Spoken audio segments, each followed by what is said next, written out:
Redmi 8A auto call record setting. नमस्कार दोस्तों, स्वागत है आप सभी का तिकराज यूट्यूब चैनल पर। तो दोस्तों, आज के इस वीडियो पर मैं आपको बताऊंगा कि कैसे आप जो है अपने Xiaomi के डिवाइस पर ऑटो कॉल रिकॉर्ड सेटिंग कैसे सेट कर सकते हैं। तो अगर दोस्तों आपको ये फीचर यूज़ करना है तो आज के इस वीडियो को देखें, मैं आपको पूरा प्रोसेस समझा के बता दूंगा कि कैसे आपका जो ऑटो कॉल रिकॉर्डिंग है वो काम करते हैं। ठीक है, वीडियो पूरा देखिए, तभी आपको जानने को मिलेगा कि कैसे आप सेटिंग कर सकते हैं, कैसे आपका ऑटो कॉल रिकॉर्ड काम करेगा।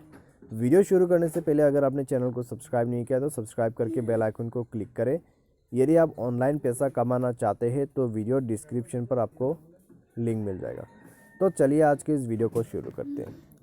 तो दोस्तों, सबसे पहले तो आपको करना क्या है, अपने फ़ोन के डायलर पर जाना है, थ्री लाइन्स पर क्लिक करना है और सेटिंग पर क्लिक करना है। सेटिंग पर जाने के बाद दोस्तों आपको कॉल रिकॉर्डिंग पर क्लिक करना है और उसके बाद दोस्तों आपको मिलेगा कॉल रिकॉर्ड ऑटोमेटिकली। तो कॉल रिकॉर्ड ऑटोमेटिकली को ऑन कर देना है। अगर आप ऑल नंबर सेलेक्ट करते हैं तो यहाँ पे दोस्तों आपका क्या होगा, ऑल नंबर पे रिकॉर्डिंग चालू होगा। जो भी कॉल आते हैं, जो भी कॉल जाते हैं आपके फ़ोन से, वो रिकॉर्डिंग होते रहेगा। अगर आप सेलेक्टेड नंबर सेलेक्ट करते हैं तो कस्टम लिस्ट पर आपको कोई नंबर ऐड करना होगा।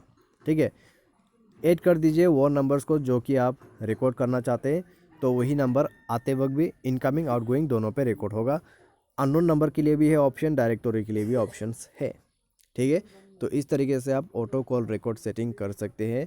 तो यहाँ पे आप ये सेटिंग को भी ओपन कर ले, कॉल रिकॉर्डिंग नोटिफिकेशन। इससे आपको मदद मिलेगा जानने के लिए कि नोटिफिकेशंस अगर आपको आते हैं तो आपको यहाँ पर देखने को मिल जाएगा आपके टॉप स्क्रीन पर। ठीक है, कि आपके फ़ोन से इतना कॉल रिकॉर्ड हुआ है।